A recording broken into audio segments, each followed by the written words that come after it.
Varicose veins వ్యాధికి కేవలం 30 నిమిషాల్లో చికిత్స. కాల్ చేయండి 9989527715. మహిళలను తల్లులను జగన్ తిట్టించారని ఆరోపించారు పవన్ కళ్యాణ్. సొంతింటి వారికే గౌరవం ఇవ్వరని విమర్శించారు. అయితే గతంలో లోకేష్ పై పవన్ కళ్యాణ్ ఏం మాట్లాడారో గుర్తుకు తెచ్చుకోవాలని సటైర్ వేశారు పేర్ని నాని.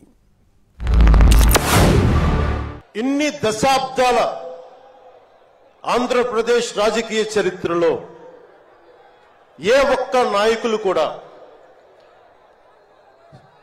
వైఎస్ రాజశేఖర రెడ్డి గారితో కలిపి కూడా ఏ ఒక్కరు కూడా ఇంటిలో బయటికి రాని ఆడపడుచుల్ని తల్లుల్ని ఒక్క మాట లేదు. ఎవరు కూడా నాయకుల్ని తిట్టారు, విమర్శలు చేశారు, దిగజారుడిగా మాట్లాడి ఉండొచ్చేమో కానీ ఇంటిలో బయటికి రాని ఆడపడుచుల్ని ఇంటి పట్టునే ఉండి బయటికి రాని తల్లుల్ని చాలా నీచంగా విమర్శించే ఈ సంస్కృతి జగన్ నాయకత్వంలో ఈ వైసీపీ ప్రారంభించింది.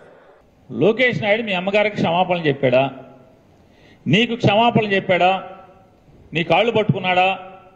చంద్రబాబు నాయుడు మోసానికి గురైనటువంటి కాపులు ఆ చంద్రబాబు నాయుడు మీద కోపంతో కసితో జగన్మోహన్ రెడ్డి గారికి అండగా వెళ్ళిపోతారు, ఓటేస్తారని కంగారులో రెచ్చగొట్టడానికి మా అమ్మను తిట్టారు లోకేష్ నాయుడు. వాళ్ళని తిట్టాడు, వీళ్ళని తిట్టాడు, కాబట్టి నాకు ఓటేసేయండి అని చెప్పి ఆ రోజు మాట్లాడారు.